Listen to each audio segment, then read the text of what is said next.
AI complicates the model entirely, because for a long time, the comparison and the defining features of what a human being is, and there's a lot of thought in the Torah that goes into what makes human beings special, and therefore what is our mission, what is our purpose, what makes us unique.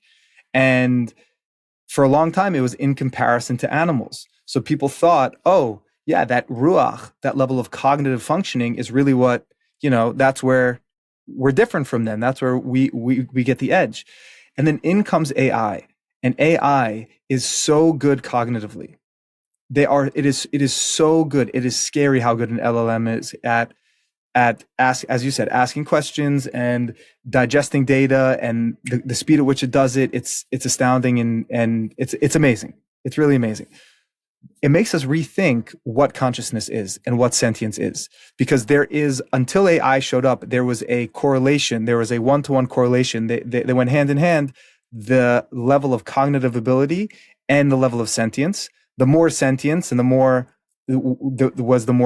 cognitive ability, as in the human being is the most sentient and conscious being, and also the most cognitively adept. And then AI comes in, and it's like, well, where do we place that thing?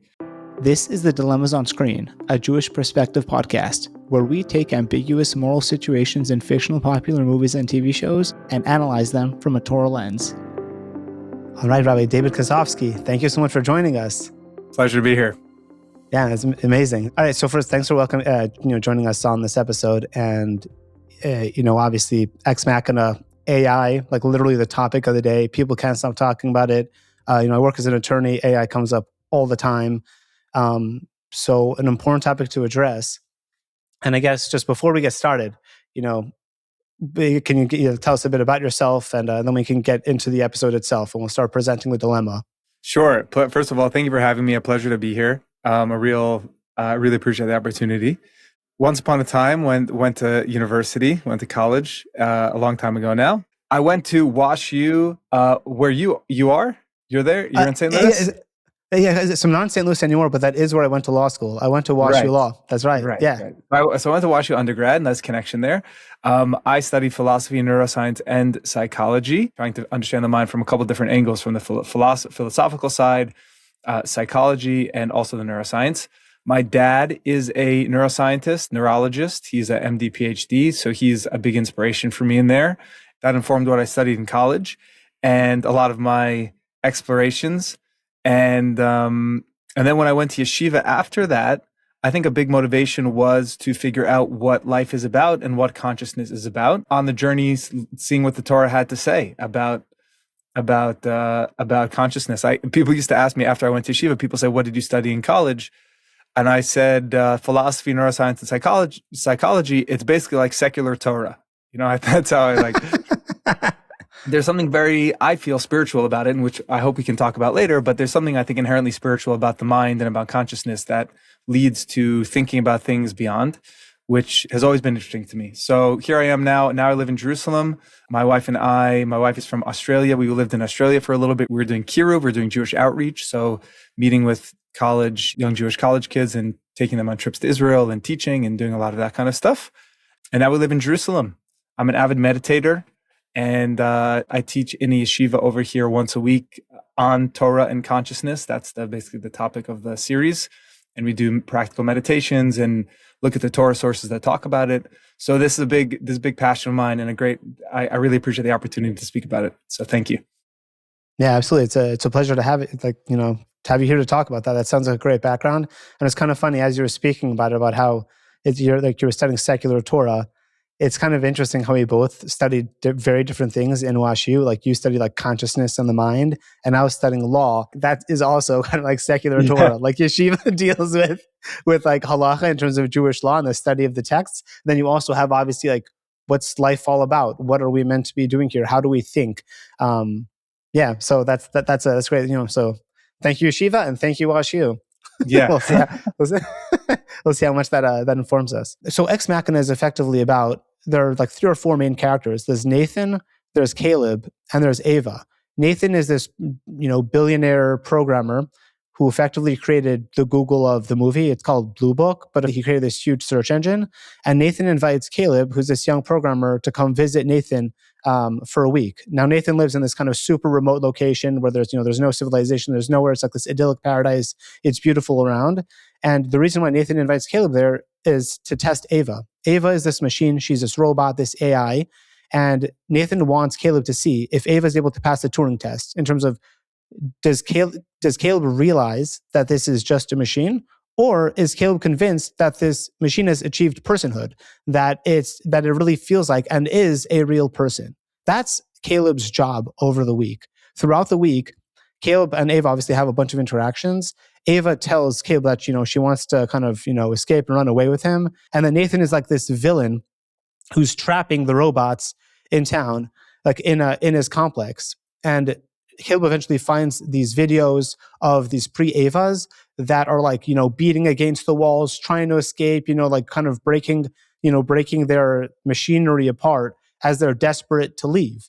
And Caleb is taken in and wants to help her escape. Nathan, towards the end, tells Caleb, yeah, like Ava fooled you. I programmed her to try to escape. So what she's been trying to do is to just convince you and manipulate you into getting you to escape. Turns out that Caleb actually behind Nathan's back was able to get Ava to escape. So she got out of her complex, and Ava and this other robot, Kyoko, end up killing Nathan. And then instead of allowing Caleb to leave with her, Ava just leaves Caleb there. She escapes, she gets out, and Caleb is trapped in the complex. So now, the question that comes up that people debate online very vigorously is, did Caleb owe a moral duty to help Ava, which he wanted to do, but also Kyoko, the other robot? People criticize Caleb because he was only focused on Ava because he liked her. He wasn't focused on Kyoko. So that's our question. Did Caleb owe Ava and Kyoko a moral duty to help them, even though they're robots? Right? And I guess more broadly, do we have a moral obligation to robots? Assuming that, they have AI, so they're intelligent, whatever that means. But that overall is our big question. Do we have a moral obligation towards AI, towards robots? And did Caleb owe a moral obligation towards Ava and Kyoko? Okay, so it's a hot topic. It's a great question. AI blew up, and here we are. And I think the short answer to do we have a moral obligation to robots is no. I think that's really the short answer. The reason that is because we would say that they don't have sentience. Sentience is the valenced experience of life. So if something is painful and an entity can experience that pain as negative or experience pleasure as positive. So that's what we would call sentience. It's a low grade form of consciousness. It's not as there are levels. There's a spectrum of sentience to consciousness. So there are more advanced elements of consciousness, but basic sentience is that ability to basically suffer. If something can suffer and we think that it suffers, so then we would say we have a moral obligation towards those types of things. And something that doesn't have sentience, again, this is in secular philosophical thought, we wouldn't have a moral obligation towards them. For example, a wooden table, we wouldn't think twice about cutting it in half because we don't think the wood is going to be hurt or upset or have a negative experience from that. Whereas a human being, which is the most clear case, obviously would experience pain if you poked it with a needle. So therefore, that would be immoral. We have a moral obligation to prevent suffering of a human being. I mean, there are two ways to go about this. I think the most basic is kind of your approach. Taking, let's say, instead of like a table, let's say like a printer. Say you like kick a printer and it starts beeping. It's not beeping because it's in pain. It's just malfunctioning or whatever it is. Like it's a machine. That's all it is. So when these like robots, when you see this recording, it seems very sympathetic when you see these robots like literally smashing their arms against the wall, looking at the camera, hoping to escape. And their arms are literally breaking as they're like kind of breaking themselves on the wall. But they're machines. They're just programmed to do that. Like when Ava left Caleb, some people were like, oh, didn't you see she wanted to escape? I was like, the movie literally says that she was programmed to try to escape. She wasn't programmed to save anyone else. Her job was escape. Once she escaped, mission completed. That's all. Like if I which I did, I printed out a paper before this recording, and the printer printed my paper. Voila! They did exactly what I told it to do, just like Ava did what she was supposed to do. But people push back against that. And well, I guess perhaps like one of two things. Why is it that only suffering is first, can you program suffering into a computer? I'll let you handle that one. Right. So, okay. So maybe let's just put kind of a paradigm on the board to think about this. So I'm switching to the Torah world of thought now, and we're going to bounce back between this kind of the secular philosophical worldview and then the Torah worldview. And so in the Torah worldview, there are 3 levels to the soul. Really, there are 5 levels to the soul, but the upper 2 are, it's a little bit esoteric. The lower 3, they're called nefesh, ruach, and neshama. Okay, and I'm using the Hebrew words because there isn't really a good English translation for them. A nefesh is like an animating soul. It's like a animating life force. And we would say that animals have a nefesh. Okay, and then the ruach is cognitive thought. So that is cognitive thought, which is more advanced and more sophisticated than the thought processes happening in kind of that more animalistic soul, where it's more of those basic drives and the basic feelings and the basic emotions happening in the nefesh. The level of the cognitive soul of ruach is more complicated over there, more sophisticated. We would say most animals don't have that. And then you have something called the neshama. The neshama is exclusive to human beings. It's a very refined, beautiful part of the human being. It's the most special, intrinsic part of the human being. It's what I would call pure consciousness, just the pure being, the being of the person, their personality, their most essentialness. And that for sure is above animals, and for sure above animals. Now, is that like neshama? Is that like the way we refer to as the soul, like what God blew into man? Yep, correct. Okay, got it.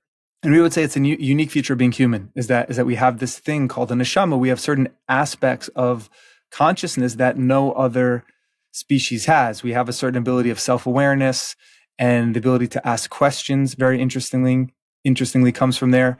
Actually, the Zohar says that the gematria is when Hebrew is amazing because one of the features of Hebrew is that all the letters have a numerical values. It's called a alphanumeric language. So an aleph is 1 and a base is 2 and a gimel is 3. And it's really cool because you can add up the numbers of certain words and get to certain deep meanings. So for example, the word Adam, which means human being, aleph is 1, dalid is 4, and mem is 40. So that altogether equals 45. And the word ma, which means what in Hebrew, is also mem is 40 and hey is 5. And so the Zohar says that the gematria for the word Adam is the same as the gematria of the word what, because there's something essential to being a human being, which is to ask what. No other species can ask a question. Monkeys can do interesting things. They can use language and they can have social bonds and but no primate has ever asked a question.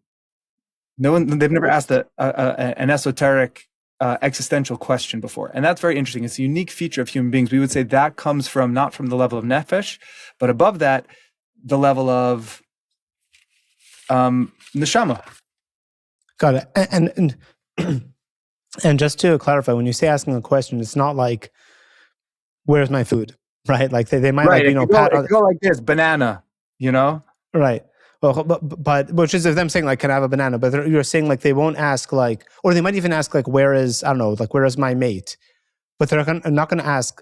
Sorry, do you mind just like, sorry, I just want to clarify what questions. I mean, I'm not particularly familiar with the topic of exactly what like animals can do, but I'm assuming they could probably ask questions that relate to their physical well-being to some degree, like in terms of where is, I'm assuming if you took their kid, the mom would probably go around, freaking out, like, effectively kind of asking like, well, where's the, can you just clarify what you mean? Like in terms of questions, they can't ask questions at all, or they can't ask the deeper, like, what is my life about? Why is it that I am in this cage? Why is the sky blue sometimes and gray at other times? Is that what you mean? Can we just refine that? Yeah, they wouldn't ask a what question, like what is that? They can ask a functional question. You can interpret that as a question of, where's my mate? Where's the bananas? But that's more of an expression of something that I want, as opposed to a reflective question. Something that says what is that? That there's something here I don't know, and I'm curious about knowing more. and asking a thoughtful, reflective, particularly existential question. They can't do. Fascinating. Okay, cool. I can see where this is. Okay, so this is with animals. I can definitely see how I'm going to give some pushback with AI, but I'll give you time to build up your paradigm. Okay, good. Yeah. Good. Thank you very much. Okay, so just one more point here is that we have in Judaism this paradigm that there are four levels of sophistication in the created world. We have on the first level inanimate, called domem in Hebrew. Then we have plants, which is tzomeach. Then we have animals, which is chaya. And then we have above that human beings, which is medaber. So we have this four-level paradigm. And basically, there's a level of, it's an increasing level of complication of soul, of sentience that goes from the bottom, from inanimate objects. Plants is the next level up. Then animals is the next level up, and then human beings is obviously the pinnacle over there. Okay, so in general, we would say that there's a increase in sentience as you go along there. That an inanimate object has the least amount of sentience, the least amount of consciousness. Then the plant world. Hang on, sorry.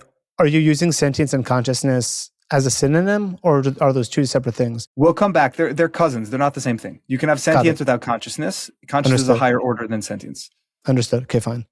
But inanimate matter has the least of that, seemingly. Then we get plants have a little bit more than that, and then animals, and then human beings. So usually where moral philosophers will draw the line is between tzomeach and chaya. So in between plants and animals. That plants, it doesn't seem like they have a level of sentience that would require a moral obligation. It doesn't seem like they really have an experience of pain. If you rip a leaf off of a tree, or if you snap a branch, it doesn't seem like the tree suffers. Now, there are other philosophers, interesting, that push back on that, because plants can do things that are, we're just discovering the things that plants can do. They can communicate. Trees can communicate to each other in very sophisticated ways.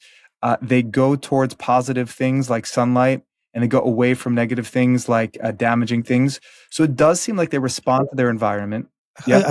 I'll also say, I remember reading a fictional book, but this is apparently true, that if you put three different plants, one with like nothing, a second with like, beautiful like classical music, and another with like just horrible, whatever you could, I'm not going to get political here in terms of just like some horrible music that they hate. It's, I guess, super loud. The regular plant will grow regularly. The one that's exposed to like beautiful classical music will grow more and grow towards the music. And then the one that's exposed to like the really just kind of loud, blaring, horrible music, I think will like get like damaged, or it'll have experienced stunted growth. I'm quite sure that that's correct. It's been a while since I looked into that. But they do react to stimuli. That's correct. Yeah. So things like that are very interesting to think about. Well, maybe we should say that plants do have a level of sentience. They're obviously responding in nuanced and sophisticated ways to their environment. So just because we can't see their suffering when something happens to them, does that mean that they don't suffer? So right now, the jury's a little bit out. I think the majority of secular philosophers would say that they don't. We have, I guess, like two different paradigms that we're working with. One is this level of soul. There are three levels of soul, at least the ones that we're dealing with. There are three. And then there's kind of four levels of, I guess, of like life, from inanimate to human beings. So I think like that's our basic framework. Now, what I'm guessing is, I'm assuming the reason why we're discussing this is because on the one hand, we have like Ava and AI is clearly not on the life spectrum. If they're anywhere, they're inanimate. It's just a machine. So they don't have life. They don't have, like sentience, consciousness. I guess we'll go into that in a moment. But on the other hand, on like the soul level, they do ask questions. Ava clearly asks Caleb a bunch of questions. I wish I had like pulled up a script to see what exactly she was asking him, but she asked him like pretty pointed questions, like, about him, like, I think, like, do you like me, or are you attracted to me, or, things like that. And like, some pretty pointed, sophisticated, seemingly very human questions. So now what? It seems like AI does have some of that soul stuff, which I'm having a hard time reconciling. I don't imagine you're going there, but that seems to be where we've headed anyway.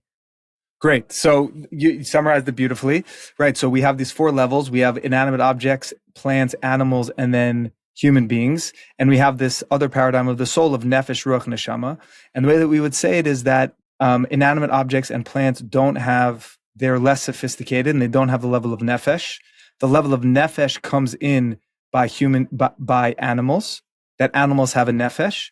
And then by human beings, we get these two levels of ruach and neshama, right? We have what makes human beings distinct in comparison to animals is our cognitive abilities, that we are the best, we're far superior cognitively with our rational thinking compared to animals. That's on the level of ruach.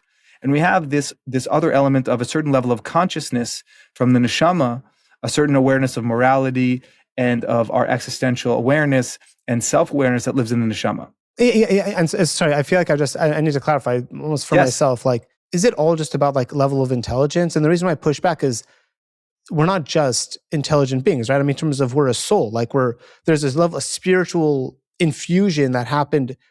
Are we going to address that? I don't want to jump the boat, but like the way we're articulating like what a ruach and a neshama is, it's like, it's consciousness, it's intelligence, the ability to ask questions, the ability to, that's taking God out of the picture. Like, which by the way, very interestingly, the name of the movie is Ex Machina. It does not say Deus Ex Machina, right? Which is like, like God from the machine. It's just from the machine. So we're like, are we just taking God out of this, or are we going to come back to God later? God's been here the whole time. No, but it's a good point. We can get to God also. I think that the connection and awareness of God happens with the neshama. Got it. Okay, fine. And I guess I just want to, if we're going to touch upon this later, I don't want to jump the gun. If you're building up an argument, then I'll let you do that. You're saying good. So the interesting part here, right? This is a good time to introduce is that AI complicates the model entirely, because for a long time the comparison and the defining features of what a human being is, and there's a lot of thought in the Torah that goes into what makes human beings special, and therefore what is our mission, what is our purpose, and what makes us unique. And for a long time, it was in comparison to animals. So people thought, oh, yeah, that ruach, that level of cognitive functioning is really what, that's where we're different from them. That's where we get the edge. And then in comes AI. And AI is so good cognitively. It is so good. It is scary how good an LLM is at as you said, asking questions and digesting data, and the speed at which it does it. It's astounding and it's amazing. It's really amazing. It makes us rethink what consciousness is and what sentience is, because until AI showed up, there was a correlation. There was a one-to-one correlation. They went hand in hand. The level of cognitive ability and the level of sentience. The more sentience and the more cognitive ability, as in the human being is the most sentient and conscious being, and also the most cognitively adept. And then, and a monkey, let's say, which is in between, is half a step down from a human being, and the most sentient in a certain sense. And we'd feel the most moral responsibility to them because they have a more advanced emotions compared to, let's say, a goldfish. And sorry, when you say the most sentient, you mean the most sentient of the animals? Right. Correct. Okay. Good. Okay. That's what I meant. Right. Yeah. And then where the line stops, but anyways, there's a one-to-one correlation from the bottom to the top, and then AI comes in, and it's like, well, where do we place that thing? And you realize you really have to bifurcate and split out intelligence and sentience or consciousness. Intelligence and consciousness are not the same thing, and AI is bringing that to the fore, and that's very interesting for me. Because in a certain way, it sharpens what it is to be a human being, and it sharpens what it is to be conscious, and the experience of pure consciousness, the experience of the neshama. And maybe that's the next topic to discuss together here, but that, I'm going to pause there, but that is an interesting place. Yeah, fascinating. That is interesting. So I guess we need to now do kind of a deep dive on intelligence, sentience, consciousness, because I'm assuming the reason why it's particularly complicated here is because they seem very high up on the intelligence, quote unquote sentience portion, but they're inanimate. It's a machine. It's pieces of metal. You don't click together a bunch of pieces of metal and say, now it's alive. There's no blood flowing through it. Even if there's some liquid, it's probably oil or whatever it is, just some kind of lubricant. That's all it is at the end of the day. When Nathan shows the AI brain, I don't remember how he describes it, but it's some super sophisticated, it's a physical material. It's not it's not organic. I'm actually worried. I hope it's not. I don't remember exactly the way he described it. But the point is, I think we can all agree, Ava is not flesh and blood. Or maybe she's flesh, right? they do have like a layer of skin, but she's not alive in the way we normally describe. It's inanimate. It's just a machine, but very high in the intelligence. So now I think we need to do the deep dive, as I think you're alluding to, into what intelligence is, what consciousness is, and how does the Torah approach this? Because this is, I guess, getting to the crux of what does it mean to be human? Beautiful. Beautiful. So I'm going to introduce another paradigm. So there are two kinds of knowledge when it comes to the Torah. There is something called Chachma Chetzonis and Das. Okay? Let's call them external knowledge and internal knowledge. Okay? External knowledge and internal knowledge. There's two ways of knowing things according to the Torah. This is deeper Torah. So the Chachma Chetzoni, the Chachma way of knowing something is a very factual, external. It's called external and internal knowledge. The external knowledge way of knowing things, computers are great at. It's a very factual, analytic way of knowing the world. And then Das, which is inner knowledge, is something that is inherently non-quantifiable and very deep, very internal, as the name suggests. So, for example, let's say a person wants to know the Holocaust, right? So you can have a factual understanding of reading the book of the Holocaust, like, a Holocaust history book. Does that person know the Holocaust? They could probably just articulate a bunch of numbers. X number of people died in X number of days, years, weeks, whatever. They lost X amount of weight. A prisoner came in at 150 pounds and left at 80 pounds if you survived. Things like that.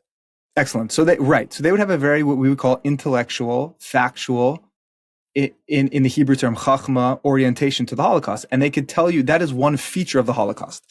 But let's say you have a survivor who lived through the Holocaust. That's a totally different type of knowing what the Holocaust was, right? And let's say that survivor, let's just make the point, let's say that survivor didn't know how to read and was totally uneducated and didn't know any of the numbers about the Holocaust, didn't know how many people died, didn't know what year the war started, didn't know about, the political movements before 1938 that, started it all. So then who knows the Holocaust better? Somebody who's read that massive textbook and has all the information about it, or the person who lived through it? The person who lived through it. Good. So I don't know if there's a right answer to that, but certainly the person who lived through it has a very deep, intimate, experiential knowledge of the thing. What this does remind me of is actually Good Will Hunting. Probably one of its most famous scenes is when, Will is a genius and Robin Williams is sitting there and he's like, if I asked you about war, you say like, into the breach, good friends or whatever. Like, you don't know what it's like to hold your dying friend, taking his last breath. If I were to ask you about love, you'd quote Shakespeare, but you don't know what it's like to, to love a person. If I were to ask you about art, you'd say X, but you wouldn't be able to, you don't know what it smells like in, the Sistine Chapel.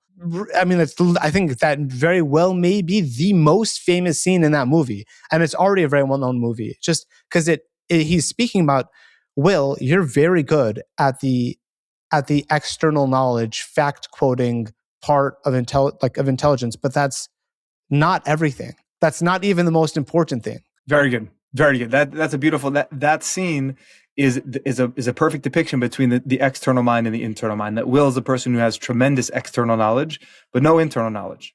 Well, that just sounds like experience. Is that what, you can't, I think the idea behind that scene was the fact that Will was just this young pup. He's this 20-year-old who doesn't really know anything. I think that it may even be what Robin Williams says. You're just this young kid who's is clueless. So what does he mean he doesn't know anything? I guess that, does he just mean life experience? You have more sentience or consciousness as you get older just because you have life experience? I'm just going to push back. That can't be what it is. Or is that just part of it? Right. So this experience of self lives in your das. Right? When you experience yourself, how do you know you exist? How do you know Ophir? You are an individual. So you're not your body, right? If you, chas v'shalom, lost an arm, you wouldn't stop being Ophir. Or, as you get older and your body changes, you're not less Ophir. You are something. There's this subjective experience of the self. And that self is interfacing with the world. That happens in the level of das. So our life experiences are when we have our sense of self interfacing and getting that knowledge, and then when we know something in our external mind, it doesn't have to be related to our inner self. You can know things in your external mind that have no connection to you, and they're disconnected from you. There's a type of knowledge which is an inner knowledge, which is related to the self, which is related to more intimately to your consciousness and yourself. One of the features here is that external knowledge can be put into words very well and communicated and put into words, like how to ride a bike in theory, or what happened in the Holocaust in theory. And it can be communicated from one person to the next. In fact, if you can't articulate something that from the realm of external mind into words, it probably means you don't understand it very well. Now, with the internal mind, the things there, that type of knowledge is almost impossible to put into words. One of the differences in the feature of the internal mind is it's a type of knowledge that's ineffable. So how do you explain to somebody how to ride a bike? You can only communicate to them in the external mind. It's like this, it's like this, it's like this, put the pedal here and keep your balance. But you're just approximating the experience. And once they get it, it's obvious to them. It's self-evident. Oh, that's how you ride the bike, right? Why'd you have to talk so much? Why didn't you should have told me to ride? It's like, well, yeah, true. I wanted you to have the Dasic knowledge of riding the bike, that inner knowledge of riding a bike. The only way I could get you there was just by approximating it. So the inner knowledge is ineffable. It's something that's very hard to put into words. For example, like you said, love. You can try to put into a poem and approximate it, but anyone who's been in love and felt that inner Das knowledge of what it means to experience a deep love connection with somebody of the realest kind knows that you can never take that into words. You can never put it into words. Your sense of yourself, a sense of making a free will decision, a morality, those things that are of the realm of the inner mind, it's impossible to put it into words. It's a feature of the inner mind. Interesting. I also wonder if you gave the idea of morality. I wonder if another one, just because we were speaking about this earlier, is also the difference between people and animals. So I remember one particular experience, just because this was so. I think if I'm understanding correctly, and again, I think we probably listened to the same shiur, the same class from Rabbi Tatz on inner knowledge, like Das. But one I remember him saying was the difference between men and animals. In terms of, again, it's not something that's if you go to a lab trying to prove what the difference is between men and animals, you're going to get in trouble. Chimps share 95%, 97% maybe even of human DNA. They're very similar. If you're looking for a fact-based assertion, what the differences between men and animals, you're in trouble. They have arms, they have legs, they have organs, they are able to communicate to some limited degree. And again, their DNA is very similar.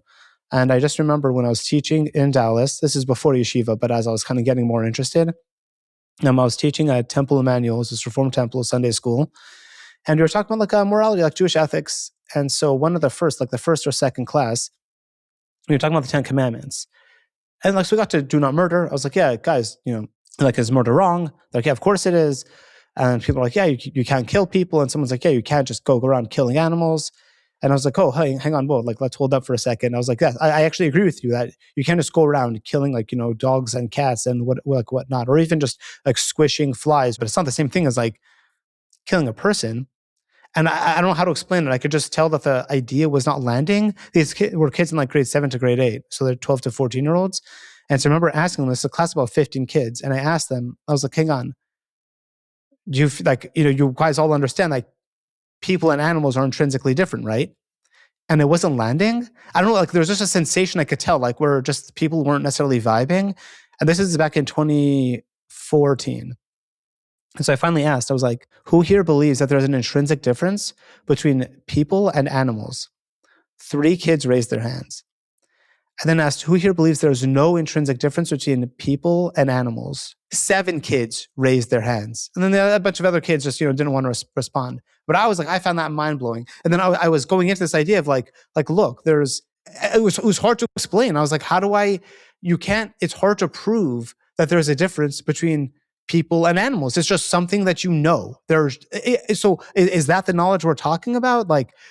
Or the idea between right and wrong. Clearly Ava didn't think it was wrong to just leave Caleb there, but we would, as people are dude, that's wrong. How do you program into Ava the ability to make like right and wrong decisions. Not right in terms of it's good to eat healthy or it's good to lubricate your arms or whatever. Her arms got broken, so she replaced it with one of the spares in the cupboard, right? So that she knows, but that's not because it's it's not a good thing to do. It's just a functional thing. Right. You're saying it. That type of knowledge of the difference between a human being and an animal is a function of the das, and it's not amenable to proofs. It's not amenable to external proofs. And I just want to back up and say the Western world is almost exclusively an external mind culture. The Western world is so good. We are so good at understanding and dissecting and analyzing, but the connection with the inner world is almost divorced entirely. And people have a very hard time with concepts of silence and of being and of these more fundamental ways of knowing that are inherently spiritual. Now, the East, by contrast, is a culture that is very comfortable with the inner mind and not so interested in the external mind in a broad sweeping generalization. So the Torah and the Israel, coincidentally or not, is in the Middle East, right? We're in between the East and the West. And the Torah worldview is that the human being has these two parts: the external mind for analyzing and dissecting and understanding things in a proof analytic type of way, and then the inner mind that knows things naturally, the more spiritual fundamental things. And we need both, right? We have the 6 days of the week when we go out to the world and try to understand it and dissect it and analyze it and build and create, which is all external mind things. And then we have Shabbat. Shabbat is a day of das. It's a day of inner knowledge and connecting to what is more important and essential to us. So we're in that balance. And I think that we need to live with both of those worlds as Jews. And it's but the important point here is that the Western world, which is super scientific and analytic and philosophical, these things will always elude them. They'll never really get to them. It's almost impossible to prove the difference between an animal and a human being, but we know it's true. Now it's interesting because the most obvious, deep human obvious truths live in the das. Do I have free will? Do I have, what is moral? Is this right or wrong? What's the difference between animals and human beings? The knowledge of God. Those things live in das, and they're self-evident, and they're the most essential things to being human, and we know them to be true. But science comes along and says, "Hi, prove to me they exist." And you say, "What do you mean, prove to me? I know they exist." And science says, "Well, if you can't prove it, then it doesn't exist." And so a lot of the Western scientific world don't believe in love. They just think it's a chemical reaction. They don't believe in free will. They think all of our choices are destined from the beginning. And they obviously don't believe in, a lot of them don't believe in God. They don't believe just to clarify, when you say they don't believe in right and wrong, they just mean like you have a certain number of inputs. You have your, biochemical makeup and the inputs you get like sociologically from your upbringing. And that'll determine what you do.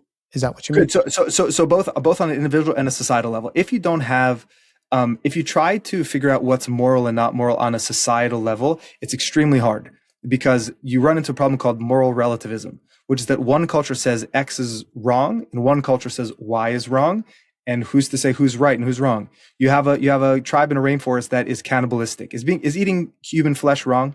I'm assuming we'd say yes. That's not acceptable in Torah. Where I come from, that's way wrong. That ain't right. You don't do that. Yeah.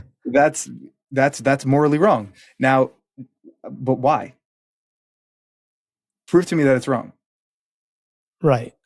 Well, hang on. Let's take something more direct in terms of we started off the conversation with suffering. I'm assuming most societies need to agree that murder is wrong, or that inflicting needless torture is wrong. Like, what would you say to that? Right. So the one thing that is kind of universally accepted as a general rule: stealing is hard. Stealing is hard. There are societal reasons for not to steal, right? Because it's for the benefit of society in certain ways. Because if people stole without any punishment, there would be ramifications for society. So it's called murder and like torture. Right. So the one thing so those are more, it's hard to make a moral basis for them as much as a societal functional basis for them.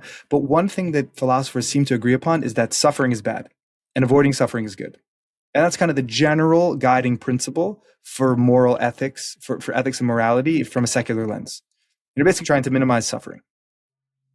Got it. But you know, sorry, I just in order to, but like so you're saying from a philosopher, but what would a scientist say? I guess because that was like the crux. Like if we're looking at this from a kind of, you know, Western, tested in a lab, prove it objectively. So is this like, is that something that we can't prove that murder is wrong? Like I'm just I guess Yeah, I'm a little puzzled by this topic because I remember when I was in college, we studied like the basics of moral philosophy. There was a book. I think his name was James Rachel. It's been a while, but I remember he said something very interesting. He's like, people say that you can prove things in, you know, philosophy or whatnot, but that's not necessarily true. Like, yes, obviously it's not like mathematical proof, but you could prove things, you know, logically. Like if I were to say this test was unfair, okay, we'll prove it. Okay, well, they didn't give us enough time. You know, they gave us 1 hour to take the test, but this was a test that required 3 hours, and it was taken with the understanding that you would have enough time to finish the test, but you can't do that in 1 hour. They tested us on information we were never taught. They were like, you know, this was a math test, and they tested us on biology. That, you know, like they're or like it wasn't even printed in English. It was printed in Russian. And it was the understanding. So in terms of, I could prove it. Like I can prove it. It's not a scientific proof, but I could logically prove it. So why can't we logically? Like why can't I push back and say you're saying that like this is a Das thing, and I'm saying no, you could still prove it in the Western model. Like this was basics of moral philosophy. I'm assuming presumably from the West, from a Western perspective. So just pushing back, like can't we prove that there are certain moral truths and that there is such a thing as right and wrong, or is this what am I missing here? You have to start with your axiom. What are the assumptions that you believe to be true, right? So in your example, the assumption that you believe to be true is that you were supposed to get 90 minutes and the test was supposed to be in English and it was supposed to be in math. Where'd you get those assumptions from? Because, you know, you signed up for the course and it said in the syllabus that it's a 90-minute test and it's a math course and it was, you know, in America, you know, in Canada. Right. You know, so for it to be in Russian and, you know, biology in 30 minutes is not fair. But what are the initial starting assumptions of morality? What do you start? What are the? I see. Like that murder is wrong. That's How do you? Why? Right. Why, so let's start. Why is murder wrong? Why is it wrong? The Torah says so. I mean, sorry. I will say that I remember there's a Gemara that says that if you need the Torah to tell you that murder is wrong, there's something seriously wrong with you.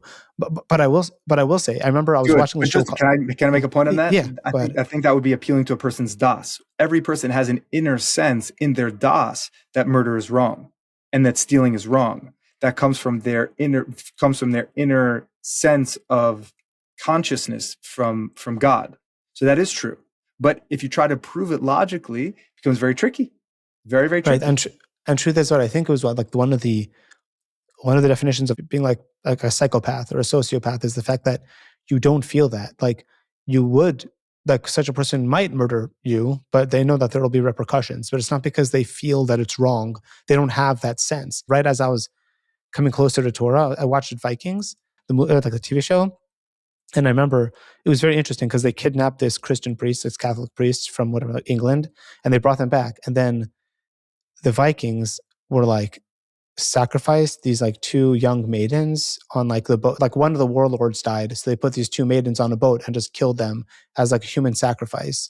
Or if you saw, I know I read the book Shogun when I was 15. I know they actually just released the TV show a year or two ago, but I remember that there's a scene where like because one of the peasants didn't like bow or show respect to a samurai, the samurai just killed him on the spot because he didn't show proper respect. So he just killed him. And again, like the Westerner, like the pilot, the English guy was like, whoa, dude, you can't just go around killing people. And what moved me about this was the fact that the idea that like murder is wrong is actually not necessarily intrinsic to all societies. Like in terms of, we agree that you can't just go around murdering people, but if it's human sacrifice because a warlord died or because some guy didn't respect you in those societies. Yeah, look, it's a very confusing topic, but you're saying good points, and it's true. You know, it's very complicated. It's not so clear. The Torah says that every human being is made in the image of God and has a soul and is infinitely valuable, and every life is important. Full stop. That's the Torah's view, but it's hard to get to that without the Torah, without saying there's a creator who's above and outside the system, who's ascribing value to things.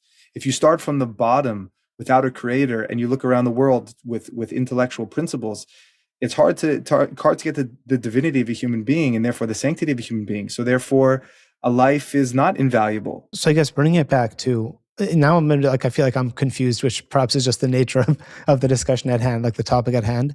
How does this relate back to Ava and the robots? Like, Okay, so if we were to bring it back, we would say that do we have a moral obligation to robots? The answer is no, because they don't suffer and they only have an external mind and not an internal mind, and they don't have sentience, they don't have that level of nefesh, so they're not experiencing pain, and therefore when you chop its arm off, it doesn't you're not causing any suffering there. So even a moral philosopher, a secular moral philosopher would say there's no moral responsibility there.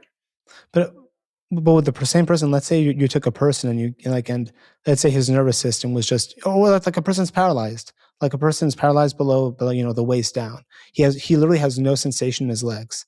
None. Zero. Like you could poke him as much as you want. You could cut his leg off. It might bleed to death, but like he's not going to feel any pain. So from both, let's bifurcate this. Like, hang on. So first, is it okay to just cut his leg off? Like, who cares? He doesn't hurt anything. As long as you don't cause him to die, can you just beat his leg, bruise his legs? Is that okay? And taking that further, let's say if a person because I can't imagine this is a Torah view. If a person has their nervous system is completely shut down, but they're still alive, could you kill them if they don't suffer? Like, right, that's what, in terms of, just because Ava can't suffer, just because robots can't suffer, like maybe just because they don't feel pain, maybe they do have personhood or consciousness or whatever you want to say. That's what I'm not understanding. Good. So this is where the Torah diverges, strongly from Western moral and Western ethics. If you take something like euthanasia, where the person is suffering and they want to end their own life, they have the autonomy to do that.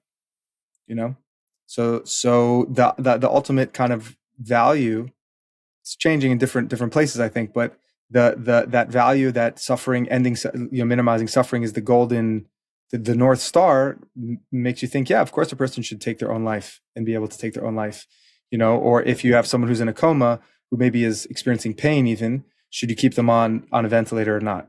So right. So the Torah says no. The Torah says life is a gift, and life is divine, and life's in the hands of God, and that is the overriding supreme value. So that's a divergence there. But it's, the Western world, the Western way of thinking is very tricky. It's very tricky. It's very hard to say what's moral and what's not. And if you just lead with ending suffering, you get into very tricky, weird things. The Western world is very much in a sense of, if you don't hurt someone, no one suffers from this. So then whatever you do in the privacy of your own home is not immoral. That's your free will. That's your domain as a human being. You can do whatever you want. But we would say in Torah, that's way off. If you're a secular philosopher, where do you get to that act as immoral? Where do you get to the act that eating flesh as a cannibal, to another example that we mentioned, where do you get that eating the flesh of another human being is immoral? Let's say the other person died and they're sitting there, the body's sitting there and they just died, so they're not going to suffer. Why not eat them? It's protein. So there's something in my das that's like revolted and wants to run away from it and is very, disturbed, and I don't even like to talk about it. But the Torah says for sure immoral to do the thing, for sure, usher, can't do it. But from a secular Western world, it's hard to say why. It's hard to say why, as long as no one else is suffering. The point I'm trying to bring out here is that there's a divergence from the Torah, which is a supreme, supernal, divine law, which is the foundation of everything, and has a certain moral description of the world, versus the secular description of morality, which the guiding principle is only we shouldn't suffer, and if we shouldn't suffer is the only kind of moral axiom we have, morality gets really weird and tricky. But I guess so. If that's true, then we could say that even if you can make a robot with AI who can suffer, we give them some kind of nervous system, they do feel pain. That it might become more questionable in terms of secular philosophy, but from a Jewish lens, there's still no issue, because why? I don't know if they could really have consciousness. Again, it's not just the experience of pain. There's a difference between pain and suffering. Well, I guess pain to a certain extent, but let's say you put sensors in them to feel how hot and cold something is. So we also have that. Now, when we get to a certain level of heat and cold, we experience discomfort and pain from that. So a robot can feel and have that sensory input, but it doesn't have the experience, that negative valenced experience of, ooh, that hurts me. I don't like that.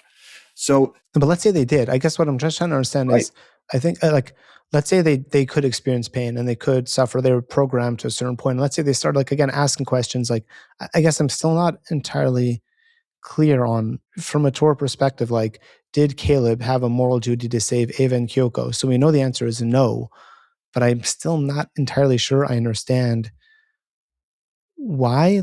So we got into, hang on, sorry. Let me try to summarize the way I understand where we've been. So there are different life forms. There's inanimate, there's plant, there's an animal, and there's a person. Okay, robots clearly are inanimate. I don't think anyone would argue with that in terms of they're a machine. But then you have this level of soul, and so they have this level of they can ask questions, they have some intelligence, they're able to process information. So given that they have some level, why would we not grant them some moral responsibility? Is it just because at the end of the day they're inanimate? We don't care how much they can talk or think, with or without quotes. Look, what's the crux here? I guess is what I'm. Is it just we don't care about this whole soul level? It's really just about the life form level. Is that it? So they have robots. The interesting thing about robots is that they have external intelligence, but they don't have a soul. Therefore, it seems like it's misleading and it's tricky, and it's we feel like we maybe should have a moral responsibility towards them, and that we should hold them morally responsible because they seem like they have a soul. But at the end of the day, the truth is they don't have a soul, and therefore we don't have to. They don't have sentience and consciousness, and therefore we don't really have a moral obligation to them, nor should we expect them or hold them to be morally accountable. Got it. And I guess just to clarify, do we think that they could potentially spontaneous consciousness? Again, the people, when I was doing my research for this podcast, the neuroscientists said that a lot of people are saying that now, oh, look, we have LLM, so it's just a matter of time for consciousness. And the people who study this stuff say, they kind of laughed at that. It's like it's so many orders of magnitude away in difficulty. It's not even close. Okay, it's in theory impossible. I guess in theory anything's possible. It could happen, but it's a long ways away. Okay, so I get that we might be orders of magnitude away from the AI achieving consciousness. Is that something that we should be afraid of it doing? Is that something to be concerned about, or is it something to be excited about? And I guess kind of relatedly, I know these are two big questions. Will anything drive its, is the existence of consciousness, does that also provide it with a sense of morality? Because again, a lot of people comment on the fact that Ava didn't care about the fact that Caleb was just trapped there and was going to suffer and potentially starve to death. It was not in her programming. Her programming was escape. She escaped. And she just whatever, dude, Caleb, it didn't even enter. It wasn't it was a cold, evil decision. It wasn't an evil decision. It was just, she's a robot. She's a machine. She was programmed to escape and she escaped and that was it. So first, is it something to be concerned about if they do gain consciousness? Or is that something perhaps actually to be hopeful for so that they then gain a sense of morality? How do we approach that? Right. So we see in the movie that this robot, she was totally cold and calculated and did her mission and was really displayed traits that we would call immoral, right? She sold this guy down the river. She locked him in the thing. She killed another guy. And she was just doing what she was programmed to do. So it's hard to hold her morally accountable because she was just living out her program. I think the scary thing about robots is that they don't have that inner consciousness of morality. They're just doing what they're programmed to do. So you have to program into them some morality, but it's always going to be an external mind morality. So for example, you have a self-driving car, it's going to be programmed in if your car's driving fast and there's a dog and a human being in the road, hit the dog. You have to hit one of them, hit the dog, because it's better to hit a dog than a human being, which is a moral question. But that's going to come from a very external mind analysis of what's moral and what's not. Now, so right. Just sorry to drive this question further. One of the big questions with self-driving cars is if you program that into a self-driving car and you potentially, there are two options. Either you can drive into 3 people and kill them all, or the car can veer and drive into wall and kill you. Right. It's going to be really tough to try to get a person to want to go into a self-driving car that's programmed to kill the driver. Right. And these are very tricky moral questions that bring to light what is the value of a life and how do you compare lives and what is moral. It's very interesting, and just one touch on this point, the reason that it's a little bit, can you trust robots? In this movie, obviously not. There's another movie that we discussed called I, Robot, where the robots come and they basically try to wage war against all of human beings. But it's an interesting thought process. The idea over there is that the robots saw that the greatest threat to humanity was humanity, and that by killing people, they were actually kind of saving the planet, or I don't know if they plan to kill all human beings on Earth or just a large amount of them, and then, bring it back to a more symbiotic place. But it's an argument that kind of like makes sense. We're going to have to deal with Yeah. Well, I think what was interesting about iRobots, sorry to interrupt, was, if I remember, it's been a while since I watched it, but it was a huge hit when I was a teenager. I think what they did was they were programmed not to allow human beings to come to harm, even by inaction.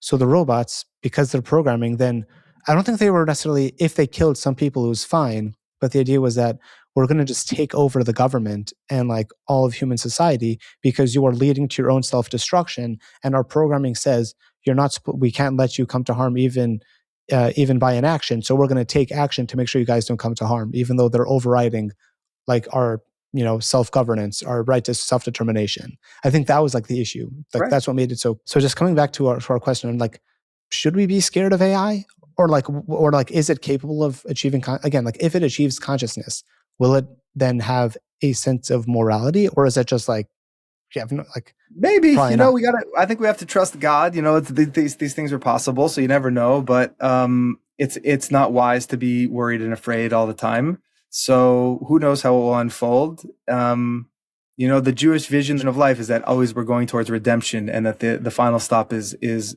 world peace and redemption. So maybe that's a road bump, a little speed bump along the way. So, but we're ending up in a good place. So don't be too scared. Oh, cool. Yeah, thanks. That's good. And then I guess my last question is: do we, maybe according to the secular philosophers, robots can potentially maybe get into, or whatever, programmers think that it could eventually have consciousness. Does the Torah believe that robots can eventually become conscious, or is that just an absolute no? They do not have a divine soul, and in order to achieve consciousness or personhood, you need to have a divine soul, and that's just a hard stop. Is what's the Torah perspective on this? It's important just to realize the specialness and the gift of consciousness. I don't know if we appreciate it. It's a given for all of us. We wake up and we're conscious, but it's one of the most miraculous, amazing things ever. And it's one of the great proofs that there is a God and there is a spiritual world. The scientific community does not know what to do with consciousness. You can look up the hard problem of consciousness, which is the philosophical framework for trying to express how difficult it is to explain consciousness from a materialistic worldview. If you believe in a total external mind view of reality, that everything is material and measurable, so consciousness doesn't fit into the equation anywhere. It doesn't fit in. It's this mysterious thing, my consciousness is real. Your consciousness is real. You have an experience of life. So it's the most self-evident thing that any human being has, but it's the most hard to prove. And in a certain way, that combination is extremely powerful, because that means that, okay, how do you explain consciousness? How do we explain it? What do we explain of it? But the fact that we are conscious is very hard to explain from a materialist worldview of the world. It leads to spirituality. It's very hard to say that there isn't a spiritual world and a transcendent world that is non-physical, where consciousness comes from. Because where does it come from? What is it? Got it. Philosophers don't, and scientists don't know how to explain the phenomenon of consciousness. And that's why, for me, I think the study of consciousness is an inherently spiritual thing. Then I think it's very reasonable and very logical and very rational to believe in a spiritual world when you contemplate consciousness, because where did it come from? And the only, I know I'm conscious. So the most straightforward way of explaining that is that there's a transcendent world that is spiritual and non-tangible. There's one maybe final piece that I want to speak about here, is that the Gemara says that a person who has this inner knowledge, this inner consciousness, this das, this neshama, if they have that, they have everything. And if they don't have it, they have nothing. And it also says that real wealth is found in das. The person who has das, is rich in das, is wealthy. And it's just so important because we live in, I grew up in a Western world, which is totally external mind focused. And it's totally materialistic in a certain way, or largely materialistic. And the wealth was measured in the external world. And all of my educational training was always external things. And I realized, and I found such a tremendous wealth that of das, of inner knowledge. And that to me is what spirituality is and what Judaism has to offer. And I think that there's something, my self-reflection on AI and AI coming about, is that it's teaching us that what it means to be a human being is not our external knowledge. It's not how well we can do accounting books. It's not how well we know physics. It's not how well good of a lawyer we are. That's not really what matters in life. What matters in life is our inner knowledge, our self-knowledge, our morality, and our free will decisions. That's what matters in life. And we should cultivate that. We would be remiss to spend 80 years developing our legal studies and then to get home, at the end, and we missed it, and people who go through a near-death experience wake up to this, right?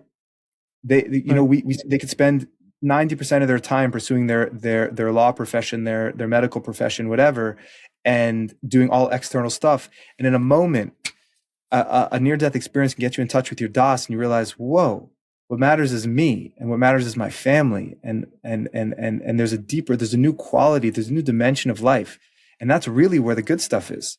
But my message is, and what I'm learning from AI is very clearly, if it's not already superior to us in the external mind, it's going to be superior very fast in the external mind domain, and it's amazing the things it can do. So one option is to freak out and say, AI is going to take my job. No, what am I going to do? But option two is to reflect and say, okay, if being a human being isn't about being external mind, there's something better than me out there now. So what am I going to do? And I hope, and what I would suggest and advise is for people to go into spirituality, into meditation, into Shabbos. Shabbat is a day when it's forbidden, it's prohibited to talk about external mind things and run around and do external mind things. You have to just be where you are in the moment with the people that you love. And it's the most amazing, refreshing, beautiful thing ever. That cultivation of the das, the cultivation of that inner knowledge is such a neglected area in the West that I hope people can run to it. And something about the West is that for the first time in world history, there are more people dying from suicide than from starvation in Western countries, which is very profound because on the external mind, when it comes to, figuring out when to plant the weed and what's the genetic modification of the weed and how to get it, we're mastered it. That's it. Starvation, we conquered it. But people are committing suicide. Nebuch, Hashem's, I feel a lot of compassion in my heart saying that. A lot of people with suffering from anxiety and depression, these things, which is a constriction of the inner mind. There's a whole world, how to develop the inner mind through Torah, through silence, through prayer, through Shabbat, which are all things of developing our sense of self, our sense of morality. And that's really what, I guess the message I'm trying to communicate, that's really what makes us human. That's really what matters. And that's really what we get in touch with, in important times. And it can be cultivated. We're not taught how to cultivate it in the West. We never had that class between chemistry and biology, but it can be cultivated. The Torah teaches us how to cultivate it. And it's the most rewarding, fulfilling thing. The person who has that, says the Gemara, says the Talmud, the person who has das has everything. And a person who doesn't have das, doesn't matter what else you have in life, you have nothing. Very powerful. And I'm assuming as a person develops that das, their sense of a rich inner life will preclude any possible thoughts of suicide because you're rich internally. You could have all the food you want. You could have a beautiful house if you want. But if you're crumbling on, internally, that's just you have nothing. You're destroyed. Right. We see a lot of times people who are very successful in their profession and materially commit suicide. It's not, that those are not mutually exclusive. Yeah. I bet a person who has very rich das would, loves the experience of life. Beautiful. And so I guess just one thing that we've been trying to do is, I know it's going to be tough, but you want to try your hand at maybe summarizing the things we've discussed and just as a quick bullet point, summary of it? We use the Ex Machina as a springboard where there are some interesting questions about robots and morality, and whether we have a moral obligation to them, and whether they are capable themselves of morality. And to answer the question, we realized we had to understand what sentience is and what intelligence is. And we said that sentience and morality are very connected. So we would feel a moral obligation towards animals because they have sentience, and for sure of human beings who have a more sophisticated example of expression of sentience. Now, the AI figures in a very tricky way because it has intelligence, but not sentience or consciousness. So it is kind of a spanner in the works, as they say in Australia. It's a curveball, because, as they say in America, because for many centuries, the correlation was the more intelligent, the more sentient. So human beings are more intelligent than animals. We have more sentience as well. So in comes AI, and AI has this intelligence, this what we called an external mind intelligence. And we said that itself is not really where morality is. Certainly AI does not have sentience or consciousness, and therefore we shouldn't feel a moral obligation towards it because it's not experiencing pain. That's the first thing.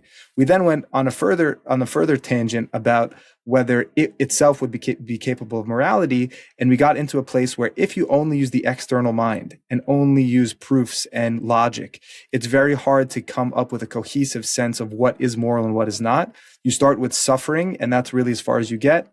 Other things like cannibalism would perhaps not be immoral. And we contrasted that with the Torah perspective, which is a divine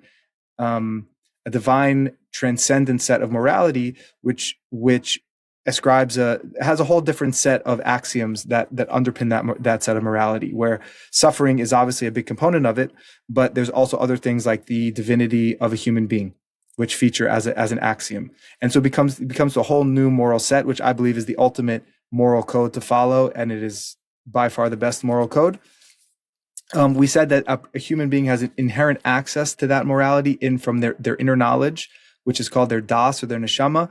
They would have knowledge of themselves, self-awareness, free will, knowledge of love, the deepest kinds of knowledge, which an animal would not have. And for sure an animal would not have, and then also a AI would not have. And we said that to be a human being means to have a neshama and have das. We should cultivate that. And we said some other things too, but that's a summary. Rabbi David Kosofsky, thank you so much for joining us. And if anyone listening enjoyed this discussion, please subscribe, follow the podcast, listen for more. And thank you, David, again for joining us. And we'll see you next time on the next episode. My pleasure, Ophir. Thank you for having me. This is a pleasure. Thank you for tuning in to the Dilemmas on Screen, a Jewish Perspective podcast. If you enjoyed this episode, please subscribe. If you have any suggestions for a moral dilemma you'd like analyzed, feel free to send it over. Thanks again, and see you next time.